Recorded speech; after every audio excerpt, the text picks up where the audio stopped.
हरिहंत सिद्ध सूर्य ध्यान साधु सर्व अर्थ के प्रकाशी मांगलिक रूप खाली है तिनको स्वरूप जाने राम के बड़ी जो भक्ति आए को नवाई स्तुति को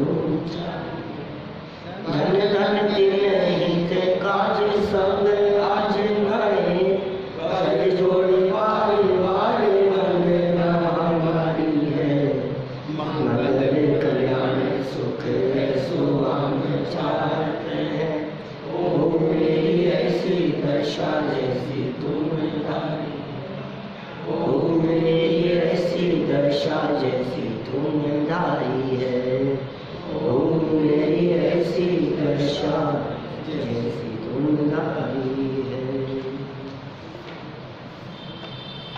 क्षत्र चूड़ामणि नामक इस ग्रंथ में 7वां लंघ आज संपन्न होना है। आगे भी बढ़ेंगे। बहुत सुंदर चर्चा कल यहाँ हुई थी और आप लोगों में से सब ने नहीं लेकिन किसी ने तो किसी को बताया ही होगा। ज्ञान दान के बारे में किसी ने की थी क्या चर्चा? हाथ खड़ा कर सकते हैं क्या? चलो, बहुत बहुत प्रसन्नता की बात है, इतने हाथ खड़े हैं। चलो, तो ये चर्चा होती रहनी चाहिए। इस तरह की चर्चा होती है तो वो विषय धारणा ज्ञान तक जाता है। धारणा ज्ञान माने स्मृति पटल पर मजबूत हो जाना, उसे कहते हैं धारणा ज्ञान। धारणा होती है तो कभी भी वापस याद आता है वही विषय हमें याद आता है जो धारणा तक गया होगा। ये बहुत कीमत है धारणा ज्ञान की। देखिए, कल जो चर्चा हुई थी उसमें यह बात बतलाई गई कि राजा दृढ़मित्र ने अपनी पुत्री को जीवंदर कुमार को सौंप दिया, कन्यादान कर दिया या उससे विवाह करने के लिए जीवंदर कुमार को दे दिया। जब कन्यादान की इस तरह की बात आई तो यहाँ विशेषार्थ करते हुए 4 प्रकार के दान बतला दिए गए और हमने उन 4 प्रकार के दानों में से जो कि अंतिम शब्द था यहाँ ज्ञान दान सर्वश्रेष्ठ है, उसकी चर्चा की। अब देखिए आगे, राजकन्या से विवाह संपन्न 367 नंबर पेज। ततः कनकमालाख्यां कन्यां राज्ञा समर्पितां पर्यणेष्टि पवित्रोऽयं पवित्राम् अग्निसाक्षिकम्। इसके अनंतर इन पवित्र जीवंदर कुमार ने राजा दृढ़मित्र द्वारा प्रदान की गई पवित्र कनकमाला नाम की कन्या को अग्नि की साक्षी पूर्वक ब्याह, मैंने इसके साथ में ब्याह कर लिया। हाँ, राजा दृढ़मित्र की पुत्री कनकमाला से इनका विवाह हो गया। तदनंतर राजा दृढ़मित्र द्वारा समर्पित राजकन्या कनकमाला के साथ जीवंदर कुमार का विवाह अग्नि की साक्षी पूर्वक सानंद संपन्न हुआ। इति श्री वादी सेन सूरी विरचितौ क्षत्र चूड़ामणौ कनकमालालंभौ नाम 7वां लंभ समाप्त। चलिए आगे बढ़ते हैं। 8वां लंभ, जीवंदर कुमार का आदर्श गृहस्थ जीवन। माने गृहस्थ जीवन भी आदर्श हो, ये बहुत महत्वपूर्ण बात है। लोगों को लगता है कि गृहस्थ दशा में तो क्या हो सकता है साहब, खाओ पियो मौज करो, ये तो गृहस्थ जीवन है। कि नहीं भाई, यहाँ गृहस्थ जीवन में क्या इन्होंने किया जिससे ये आदर्श बने। देखिए, अथ तत्कर पीड़ान्ते सत स्वान्तो भवत् सुधीर तीरस्थाः खलु जीवंती नहीं रागाधिगाहिन। फिर कनकमाला से विवाह के अनंतर बुद्धिमान जीवंदर कुमार उसमें अधिक अनुराग युक्त नहीं हुए। ये एक गृहस्थ जीवन, ज़्यादा अनुरागी नहीं होना, ज़्यादा उलझना नहीं। नीतिकार कहते हैं निश्चय से राग रूपी समुद्र के किनारे पर स्थित पुरुष जीते हैं। तट पर, किनारे पर राग का समुद्र है और इस राग रूपी समुद्र के किनारे पर जो स्थित पुरुष हैं वो तो जीते हैं जो किनारे पर हैं, किंतु विषय राग रूपी समुद्र में अवगाहन करने वाले नहीं जीते हैं। अर्थात संसार में वे ही पुरुष सुखी हैं जो विषय भोगों की तृष्णा में तटस्थ रहते हैं, उनमें तन्मय नहीं होते। इतनी सुंदर यहाँ बात कह दी। तटस्थ क्या होता है? तट, स्थ, तटस्थ। तट माने किनारा, स्थ माने स्थित होना, तटस्थ माने किनारे पर रहना। तो जो विषय भोगों को भोगते हुए राग रूपी समुद्र में बह जाते हैं, नहीं तो जिंदा ही नहीं है, मरे हुए के समान है। राग की आग में जल रहे हैं निरंतर, द्वेष के कीचड़ में फंसे हैं, फंसे हुए हैं राग द्वेष के चक्कर में। यहाँ उनकी चर्चा नहीं है, यहाँ तो आदर्श हैं वे। कौन आदर्श है? जो इस राग में फंसे हुए नहीं हैं, वे आदर्श हैं। कितने सुंदर शब्दावली का यहाँ प्रयोग हुआ है। राग में जो फंस गया वो मर गया, जो राग में उलझ गया वो गया। राग की आग में, द्वेष की कीच में फंस गया बीच में, क्यों संभलता नहीं।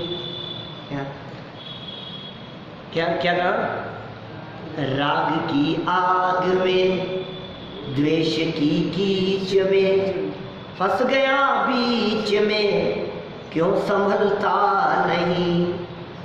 शुभम सब फंसे राग की आग में, क्या फंसे हुए हैं सब इस कीचड़ में, इस जंजाल में, मोह में।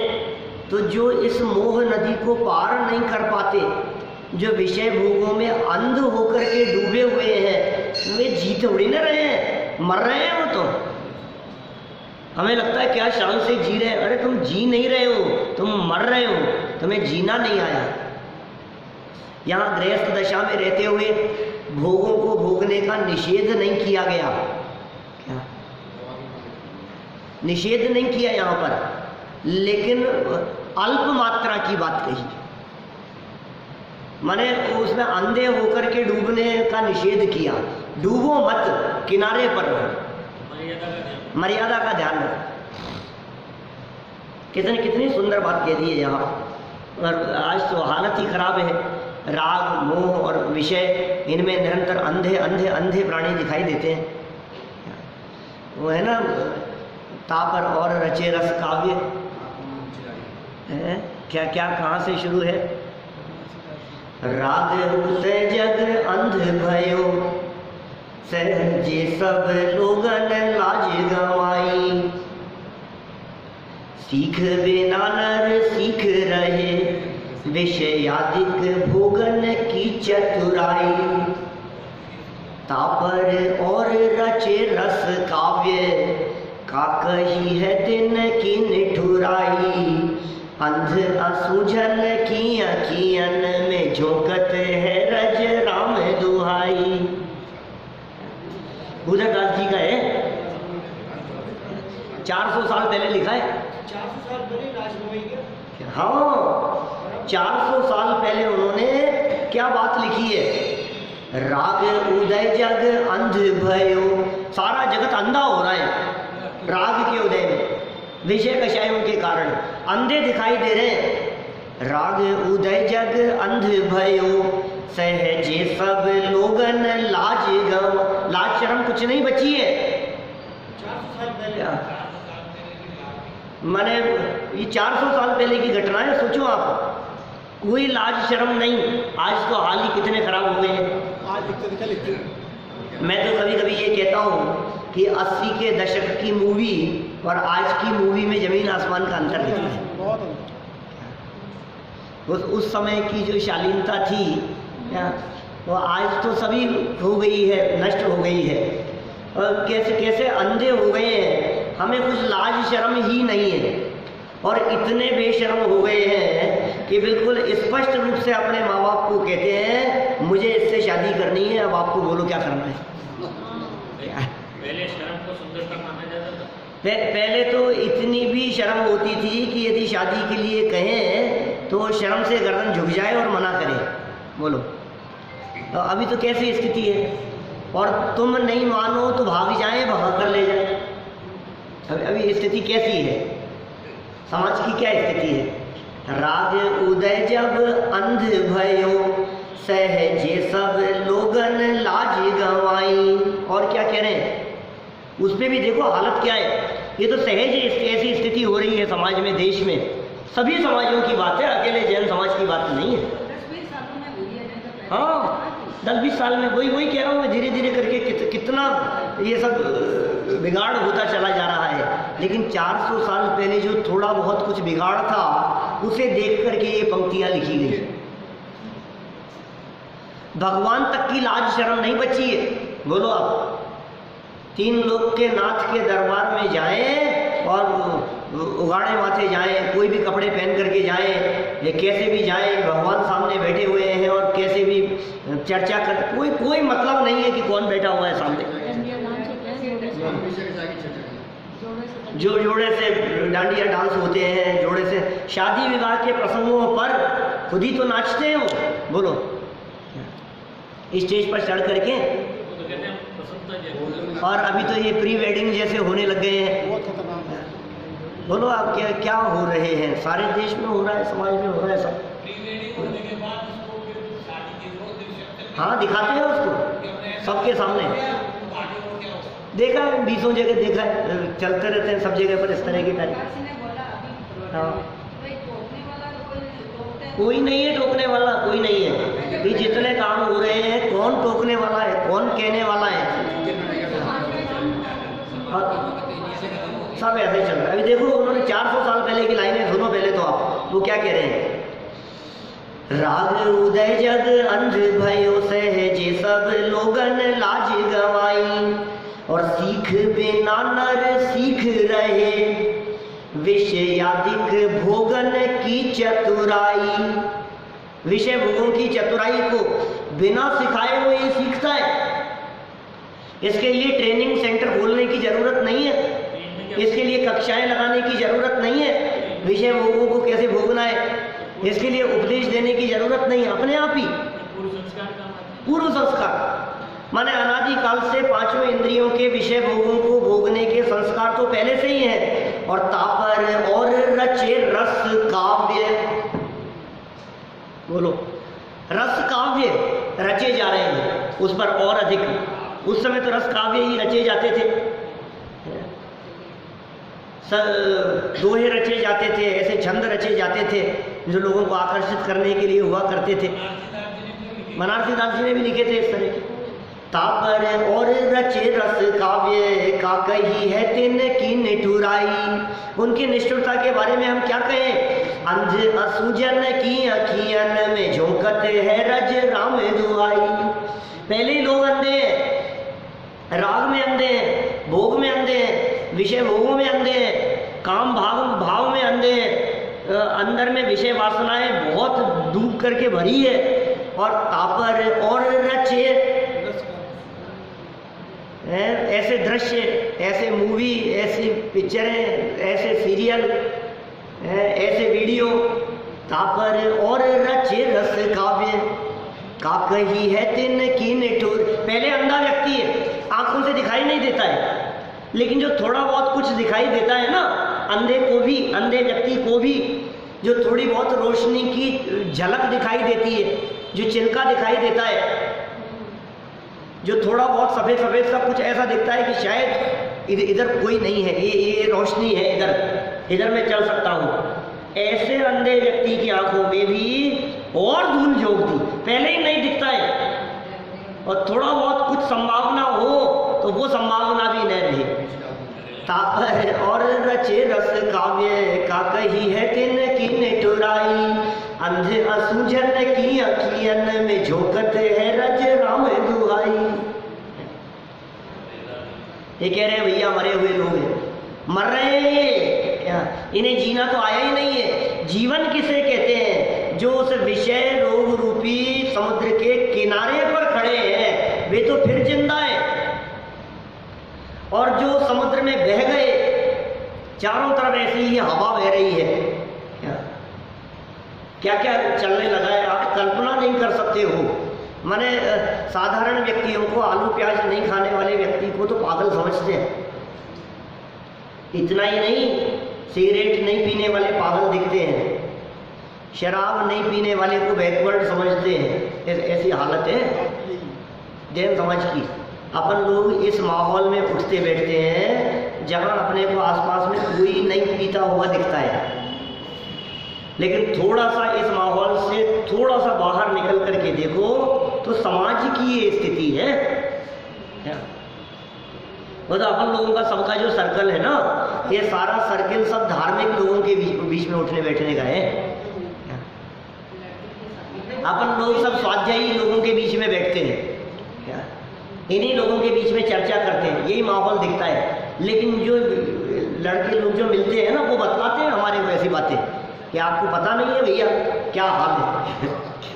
आप सबसे मिलते हो इसलिए दूसरे लड़के लोग जो मिलते हैं ना, सब हमारे जो परिचित लोग हैं, समझ लो, और भी सब, तो वो जब मिलते हैं तो वो बतलाते हैं कि आप जिस दुनिया में रहते हो वो दुनिया अलग ही है, लेकिन बाहर तो हालत बहुत खराब है, बहुत खराब हालत है। देखो यहाँ समझा रहे हैं।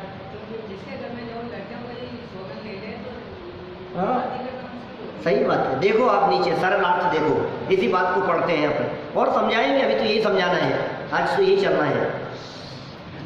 कनकमाला से विवाह करने के पश्चात जीवंदर कुमार की कहानी चल रही है। एक राजा की पुत्री थी कनकमाला, उस कनकमाला के साथ में जीवंदर कुमार का विवाह हो गया। जीवंदर कुमार यद्यपि स्वयं राजा है, राजकुमार है, राजगद्दी तो अभी मिली नहीं है।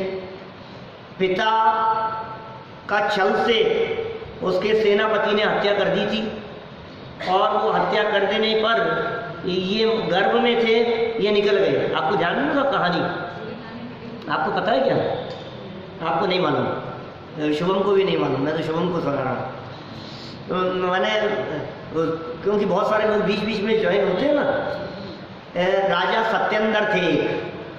राजा सत्येंद्र अपनी पत्नी के मोह में, माने रानी के मोह में इतने ज़्यादा फंस गए कि राजपाट की तरफ ध्यान देना बंद कर दिया।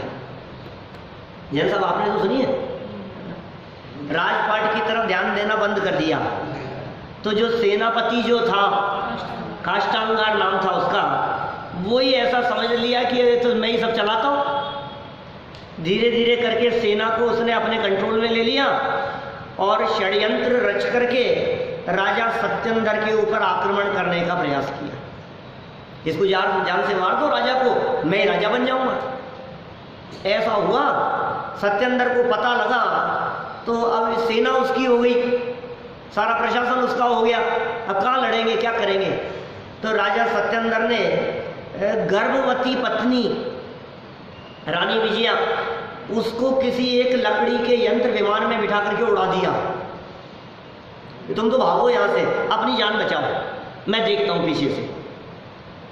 तो पीछे से इनका युद्ध हुआ, और युद्ध के बीच में ही इन्होंने कपड़े लत्ते त्याग दिए, दीक्षा ले ली, मरण हो गया इनका, ये मर गए, ये तो चले गए मरकर स्वर्ग में। और वो जो विमान जिसमें बिठा के भेजा था पत्नी को, गर्भ में जीवंदर कुमार थे, वो कहीं शमशान में जाकर गिर गया। देखो पाप का उदय होता है, तो वो विमान में कहीं उतरा नहीं सही जगह, और शमशान में गिर गया। और वहीं शमशान में जंगल था, और वहीं उसने जीवंदर कुमार को जन्म दिया। जन्म होते ही अचानक ही वहाँ कोई देवी प्रकट हो गई, वन देवी, और उसने कहा आकर के कि ये तो बहुत भाग्यशाली हैं और तुम चिंता मत करो, कोई यहाँ आएगा और वो इसे ले जाएगा। इतने में कोई एक सेठ था दूसरा, गंधोत्कट नाम था उस सेठ का। उस सेठ के संतान होते ही मर जाती थी, होते ही मर जाती थी, होते ही मर जाती थी, बहुत संतान मर गई थी। उसने मुनिराज से पूछा तो मुनिराज ने ये कहा कि सुनो, अब जो तुम्हारे संतान होगी वो भी मरी हुई होगी, और जब शमशान में छोड़ने के लिए जाओगे तो वहाँ तुम्हारे को एक भाग्यशाली मिलेगा, कोई जन्मा हुआ बालक, उसे लाओगे, पालन पोषण करोगे और उसके बाद तुम्हारी संतान मरेगी नहीं। तो इस तरह से जीवनधर कुमार जिनका जन्म शमशान में हुआ वो किसी सेठ के यहाँ पलने लगते। सेठ के यहाँ पलते पलते फिर बाद में किसी गुरु ने, किसी संत ने उनको बतलाया कि तुम ही राजपुत्र हो। फिर एकदम गुस्सा आ गया, बलवान थे, सारी विद्याएं सीख ली, अभी काष्टांगार से जाके युद्ध करता हूँ, ऐसा मन में आया। तो गुरु ने प्रतिज्ञा दिला दी, 1 साल के लिए धैर्य रखो, अभी समय नहीं आया, थोड़ी तैयारी करो। ऐसे नहीं है, ऐसे तेजी में आकर के किसी के ऊपर प्रहार करना, आक्रमण करना ठीक नहीं है, योजनाबद्ध तरीके से काम करना। अभी तुम चुपचाप रहो, किसी को कहना मत ये बात। काष्टांगार को पता ही नहीं था इस बात का, उसे तो कुछ नहीं मालूम था, किसी को भी नहीं पता था। अब सुनो, अब क्या हुआ, ये जीवनधर कुमार बड़े हो गए और ये इधर उधर घूमने लगे, वहाँ से निकल गए। बीच में और कहानियाँ बदलती रही, चलती रही, कभी जंगल में चले गए, कभी किसी नगर में चले गए। वहाँ अभी जो कहानी चल रही है वो एक राजा के यहाँ पहुँचे और वहाँ वही घटना पूरी, राजपुत्रों को उनको कुछ सिखाने लग गए। राजा प्रसन्न हो गया और अपनी पुत्री कनकमाला से जीवनधर कुमार का विवाह कर दिया। तो जीवनधर कुमार की वहाँ शादी हो गई। अब वहाँ जीवनधर कुमार की शादी हुई तो ये कह रहे हैं वो जीवनधर कुमार अपनी पत्नी के साथ तो रहे, भोगे भी, लेकिन भोगों में फंसे नहीं। यदि वे फंसते तो ये नीतिकार कह रहे हैं भोगों में फंसे हुए व्यक्ति ये राग रूपी समुद्र में डूबे हुए हैं, ऐसी बात यहाँ कह रहे हैं। और जो उससे बचे हुए हो वे समझदार हैं, वे आदर्श हैं। देखिए सरल अर्थ पढ़ता हूँ अब वापस, ठीक है। कनकमाला से विवाह करने के पश्चात भी जीवनधर कुमार अनासक्त भाव से, अनासक्त, अनासक्त माने विरक्त, आसक्त नहीं है, माने समझ नहीं खो दी है उन्होंने, बुद्धिहीन नहीं हो गए हैं, ऐसे भाव से अपनी पत्नी के साथ जीवन यापन करने लगे। क्योंकि राग रूपी समुद्र के किनारे रहने वाले मनुष्य ही सुखी रहते हैं। किनारे रहने वाले, राग रूपी समुद्र में गोते लगाने वाले मनुष्य आकुल व्याकुल होकर दुख को प्राप्त होते हैं। बोलो, राग तो ऐसी माँ नदी है, अंधा हो जाता है व्यक्ति, फिर उसको कुछ नहीं सूझता है। क्या तो कहते हैं ना, फिर जिससे दिल लग जाए ना, फिर अभी ये कुछ नहीं सूझता है उसको। ये कह रहे हैं दिल लगा गधी से तो गधी क्या चीज़ है। तो मैंने हालत ऐसी है कि फिर वो अंधा हो गया है, फिर वो जात नहीं देखता है, समाज नहीं देखता है, रंग रूप नहीं देखता है, शक्ल नहीं देखता है, उसको किसी चीज़ से कोई मतलब नहीं है, संपन्न है असंपन्न है, कुछ नहीं दिखाई देता है। ऐसे अन्य व्यक्तियों की दशाएं देखते हैं अपन, आए दिन दिखाई देती है हमारे को। तो ये कह रहे हैं यहाँ पर कि जो उसमें अंधे हो गए वे तो मनुष्य आकुल व्याकुल होकर दुख प्राप्त करते रहते हैं, महान दुखी रहते हैं। और जो उस राग रूपी समुद्र के किनारे रहते हैं वे सुखी रहते हैं। ये तो हुआ सरल अर्थ। चलिए विशेष अर्थ पढ़ते हैं आगे। गृहस्थ जीवन में राग परिणाम तो रहेगा, क्या सब राग तो रहेगा, तो फिर शादी काहे को की थी, राग भाव नहीं हो तो गृहस्थ दशा है, राग तो रहेगा, मोह रहेगा, पत्नी भी है, विषय भोग भी होंगे, ये सब होगा। पर यदि वह राग परिणाम मिथ्यात्व और अनंतानुबंधी कषाय के साथ का हो तो जीव को आकुलता रूप दुख का वेदन कराता है। वो परिणाम में यदि मिथ्यात्व हो, उल्टी मान्यता हो, विषयों में सुख बुद्धि बैठी हुई हो, मिथ्यात्व किसे कहते हैं? उल्टी मान्यता को। उल्टी मान्यता को मिथ्यात्व कहते हैं। मान्यता ही उल्टी है, पैसे में ही सुख है, ये मान्यता उल्टी मान्यता है, इसका नाम मिथ्यात्व है। भोगों में ही सुख है, इस मान्यता का नाम उल्टी मान्यता है, यह मिथ्यात्व है। एक द्रव्य दूसरे द्रव्य का कुछ कर सकता है, यह मान्यता उल्टी मान्यता है, यह मिथ्यात्व है। भगवान भला करेंगे, यह मान्यता उल्टी मान्यता है, मिथ्यात्व है। आप समझ रहे हैं किस किस तरह की मान्यताओं को उल्टी मान्यता माने मिथ्यात्व कह करके पुकारा गया है। भगवान ही भला करेंगे, भगवान ही सब कुछ करने वाले हैं, वो भी मिथ्यात्व है। माने जहाँ अटक गए आप, अटकने के स्थान बहुत हैं, तो यहाँ ये विषय भोगों को में सुख बुद्धि जिसकी है उसे मिथ्यात्व कह करके पुकारा गया, उसे आकुलता का जनक कहा गया। उस जीव के मिथ्या मान्यता रहती है कि संसार में चेतन अचेतन पर द्रव्य सुख रूप ही है। कुछ तो चेतन द्रव्यों को सुख रूप मानते हैं, कुछ अचेतन को सुख रूप मानते हैं। बोलो, स्त्री आदि में सुख मानना, ये चेतन में सुख माना, और धन मकान जमीन जायदाद इसमें सुख मानना, या चेतन में सुख माना। या तो चेतन में सुख मानता है या चेतन में सुख मानता है। वो युगल जी बाबूजी लिखते हैं ना पूजन में, मुझको न मिला सुख क्षण भर भी, कंचन कामिनी प्रासादों में। इसके ऊपर वाली लाइन क्या है?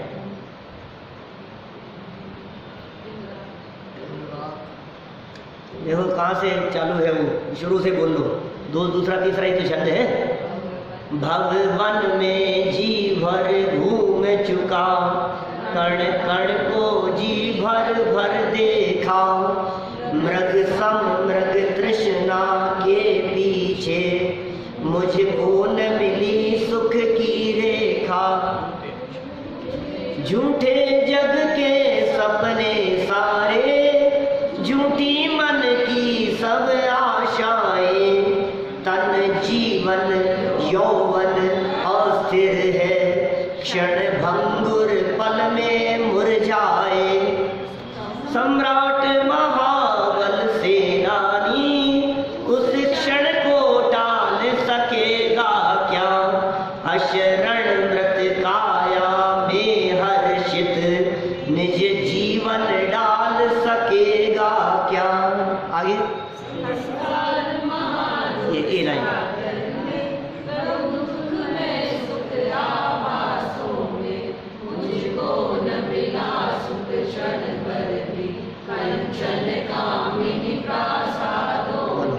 इतना सुंदर लिख दिया है।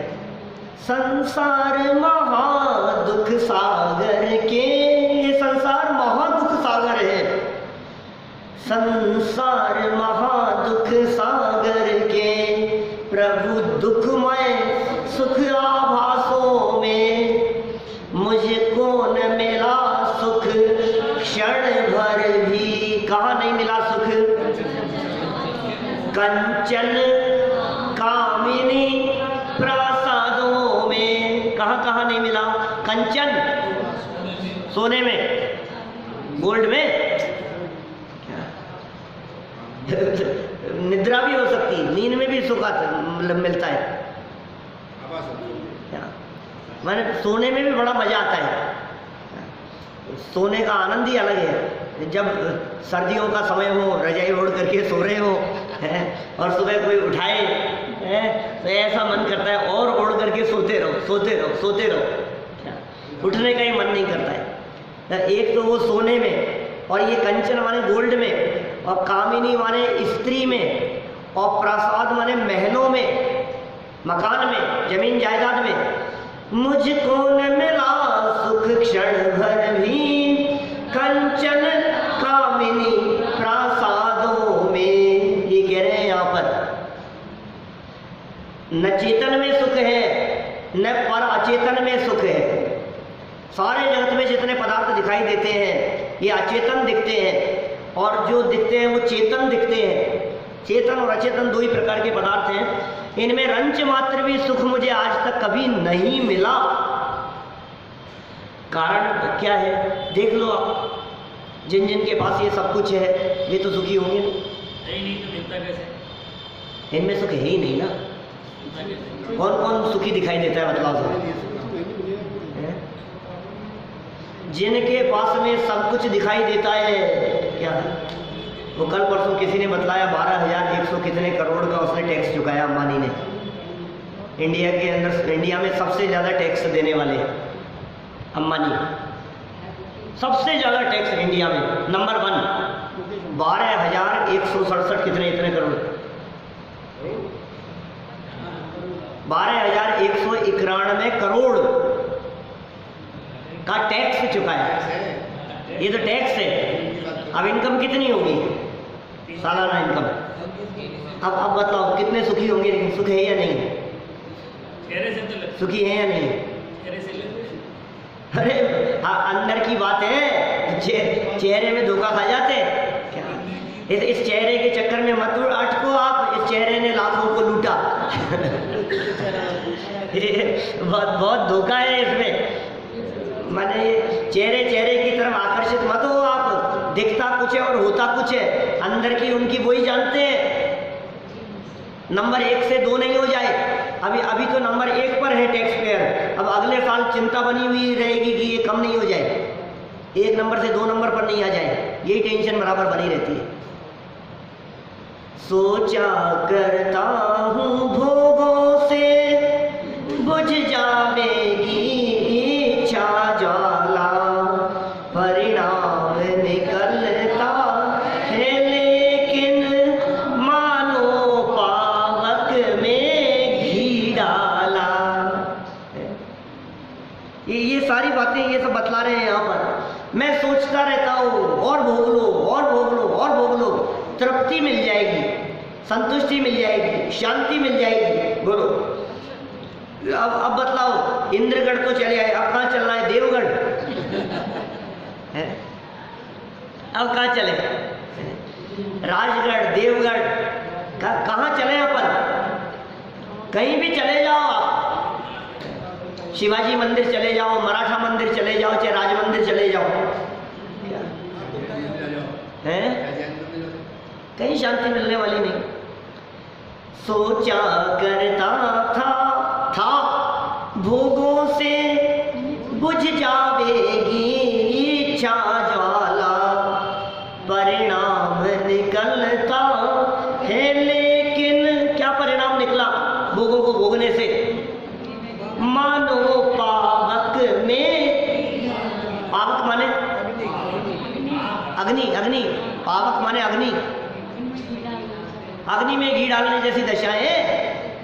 ऐसी हालत है जैसा घर में लग जाए आग और सेठ जी निकल करके आए बाहर और आकुलित व्याकुलित हो रहे, क्या करूं कोई उपाय बतलाओ। इधर उधर दौड़ रहे हैं, भाग रहे हैं।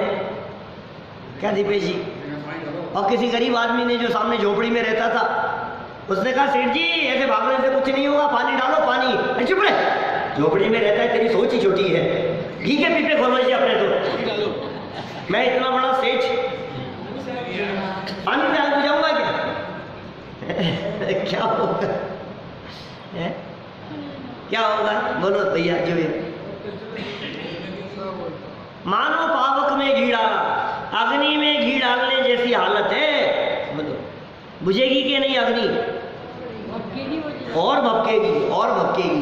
ये विषय भोगों को भोगने की प्रवृत्ति इसी प्रकार की प्रवृत्ति है। आप सोचो कि ये इच्छा ज्वालाएं शांत हो जाएगी, ये शांत नहीं होती है, ये और अधिक बढ़ती ही है।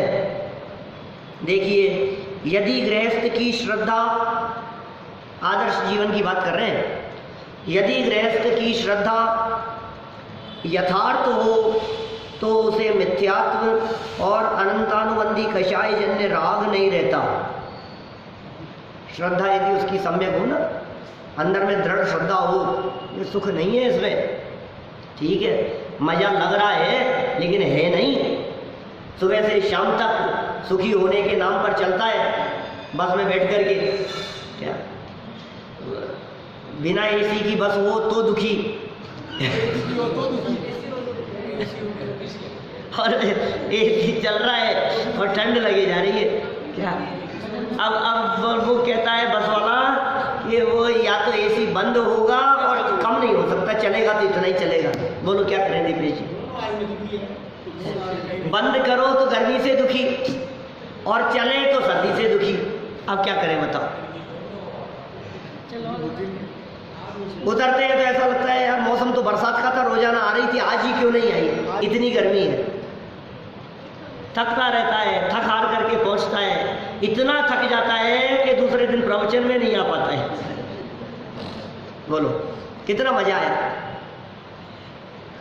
कि थोड़ा और नहीं अब तो चलो, अब तो बस समय से पहुंच जाए, अब तो आकुलता होने लगी वापस घर पहुंचने की।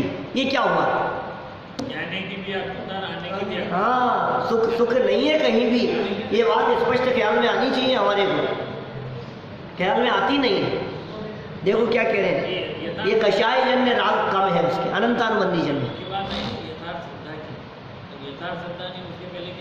सच्ची श्रद्धा नहीं हो तो श्रद्धा को मजबूत करने का प्रयास करें विकल्पात्मक ज्ञान में, माने जो सम्यक सन्मुख दशा है ना, वो प्रयास करें। आगम आधार से अपनी श्रद्धा को मजबूत करने का प्रयास करें।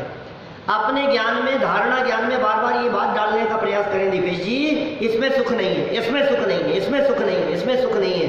बार बार में चोट पड़ती है ना साहब, मनोज जी साहब, बार बार में चोट पड़ती है जब इस मान्यता के ऊपर, तो असर हुए बिना रहता नहीं है, रहेगा। फिर भी कभी कभी किसी को ये बात लगे ये तो इतना सुनते हैं फिर भी असर ही नहीं होता इनके, तो ज़्यादा सुनने वाले ज़्यादा उलझे हुए दिखाई देते हैं। ऐसी बातें लोगों को लगता है ऐसा।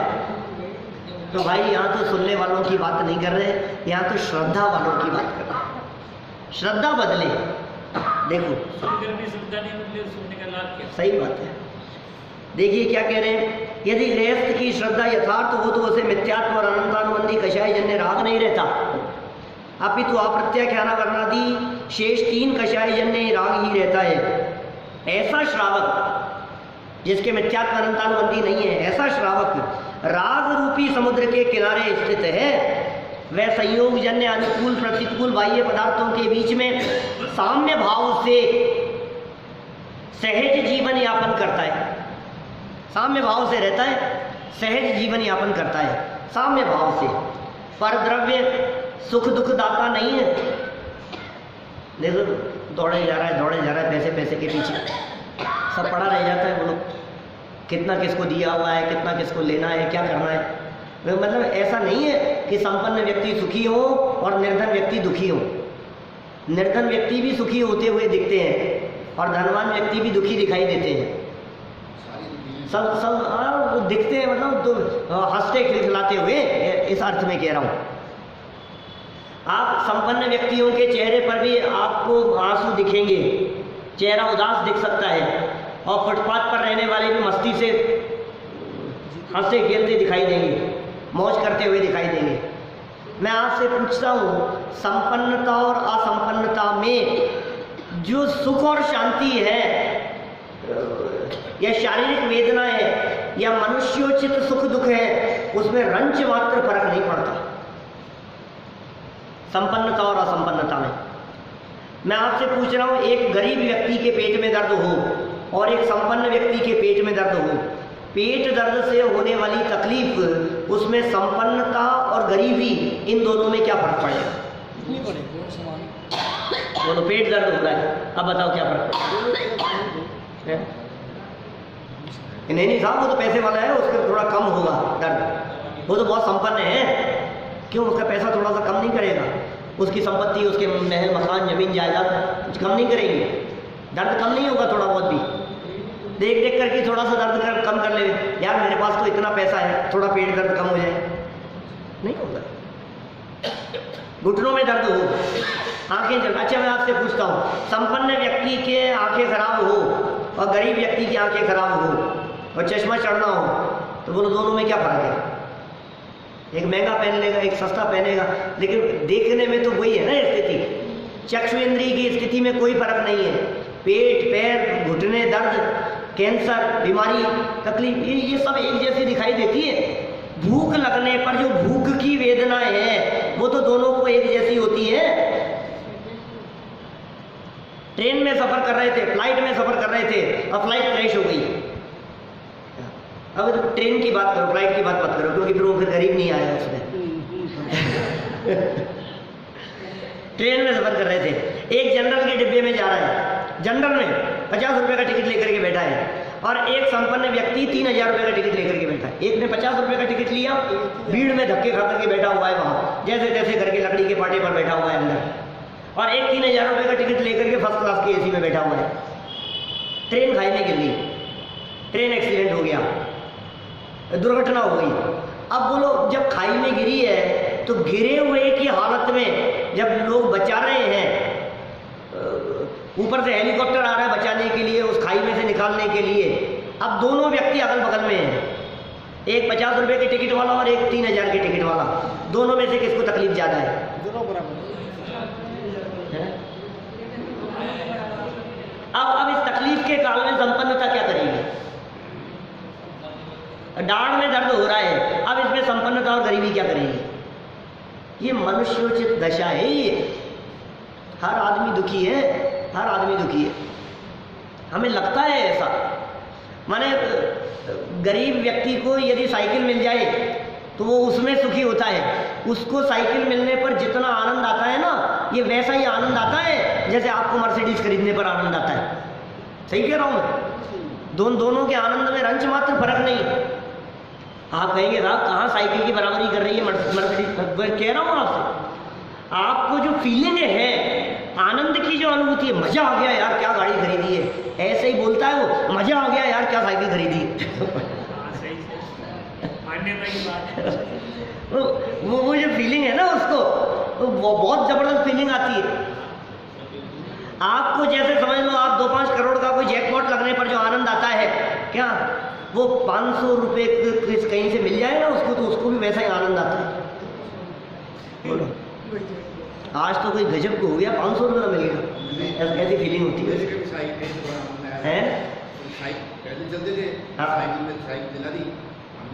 सही बात है, आप खुद की बात कह रहे हो क्या? सही बात है। नहीं, साइकिल दहेज में दी जाती थी पहले, क्या ठेले पर रखकर क्या जवाब, वो भी एक जमाना था। आज के 50 साल पहले मैंने बेटी की शादी करें तो जवाई जी को साइकिल दी जाती थी शादी में, और ठेले पर रख करके वो साइकिल ले जाते थे, दिखाते थे बैंड बाजे के साथ में, साइकिल दे रहे, साइकिल देखो।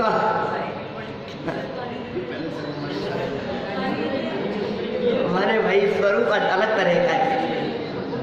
देखो यहाँ क्या समझा रहे हैं, ये क्या बात बतला रहे हैं यहाँ पर? संभाव रखो, पर द्रव्य सुख दुख दाता नहीं है, ऐसी उसकी दृढ़ श्रद्धा रहती है। 169 पेज पर, राइट साइड वाले पेज पर तीसरी लाइन देखो। अतः उसे आत्मोत्पन्न अनुपम सुख का अनुभव होता है।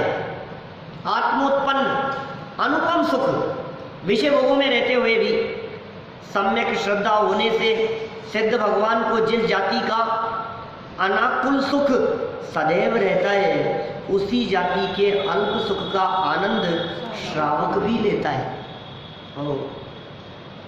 आत्मा के आनंद को भोगने वाला वो ज्ञानी धर्मात्मा पुरुष, उसका आनंद पता है किस क्वालिटी का है?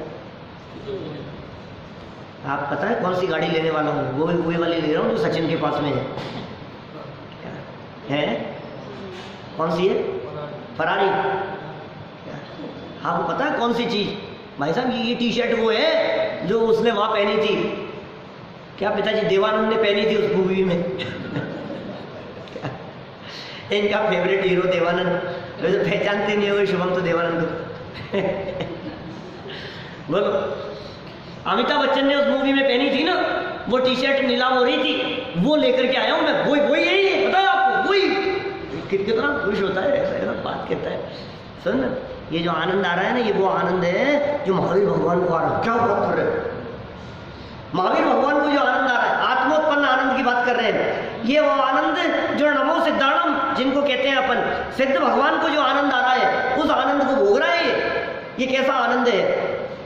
उस आत्मोत्पन्न आनंद की बात ही कुछ और है, ये अंदर का आनंद है। अरे बाहर के पदार्थों में कितना भी आनंद मानने का प्रयास करो, वो आनंद आनंद नहीं है, वहाँ सुख नहीं है। और आत्मा में जो आनंद है वैसा आनंद जगत में किसी जीव को मिलता हुआ दिखता नहीं, मिथ्या दृष्टि जीवों को, अज्ञानी जीवों को। कोई बात नहीं, सम्यक दृष्टि भोग रहा है सिद्ध जैसा, चौथे गुणस्थानवर्ती सम्यक दृष्टि सिद्ध जैसा आनंद भोग रहा है। गृहस्थी में रहते हुए, बाल बच्चों के साथ में रहते हुए, परिवार के साथ में रहते हुए, विषय भोगों को भोगते हुए उस आनंद की अनुभूति हो रही है। ये क्या बात कह रहे हैं आचार्य जी? सही बात, अनंत आनंदी चलेगी। देखो आप क्या बात कही यहाँ, सम्यक श्रद्धा होने से सिद्ध भगवान को जिस जाति का अनाकुल सुख सदैव रहता है उसी जाति के अल्प सुख का आनंद श्रावक, जाति वही है, अल्प है, मात्रा कम है। क्या माने समझ लो, आप जो कुल्फी आपके हाथ में ना, जो आप पूरी खाने वाले हो, आपने 6 महीने के बच्चे को ऐसे उंगली से लगा करके उसको मुंह में चटा दिया, तुम पूरी कुल्फी खाने वाले हो और उसको चटाया है एक उंगली, स्वाद तो वही आएगा, स्वाद तो वही है। क्या बस ऐसी स्थिति है। सिद्ध भगवान को जो आनंद आ रहा है, अनंत भगवान को, महावीर भगवान को जो आनंद आ रहा है, वही आनंद उनको भरपूर आनंद है, उनको अनंत आनंद है, और दुख क्षणिक अल्प आनंद है। चलिए पैराग्राफ करके पूरा करता हूँ। क्वालिटी में फर्क, जाति वही है, क्वांटिटी में फर्क है, क्वालिटी वही है, क्वांटिटी में फर्क है। जीवनधर कुमार सम्यक दृष्टि श्रावक हैं, उन्हें यथार्थ श्रद्धा है, अतः उन्हें सीमित राग होने से पत्नी कनकमाला में भी मर्यादित ही राग है। यह राग भूमिका के अनुसार होने से भूमिका का बाधक नहीं है, अतः यहाँ राग जन्य दुख का निषेध भी नहीं किया गया है। भाई राग तो है, भूमिका है, गृहस्थ में रहेगा, जितना राग उतना दुख। जिनवाणी के इस कथन को यथा योग्य समझना चाहिए। तत्व रसिक मनुष्यों को ज्ञान धारा और कर्म धारा का समीचीन ज्ञान होता है। माने देखिए, जितना जितना राग है, जितना जितना मोह है, उतना उतना दुख है, और जितना जितना राग और मोह मंद पड़ता चला जाएगा, कम होता चला जाएगा, उसका अभाव होता चला जाएगा, उतना उतना सुख भी बढ़ता चला जाएगा। इसलिए जितना संभव हो सके उतना हमारे को आदर्श जीवन जीने का प्रयास करना चाहिए। हम सभी का जीवन जीवनधर कुमार के समान आदर्श हो, इसी भावना से बात करेंगे।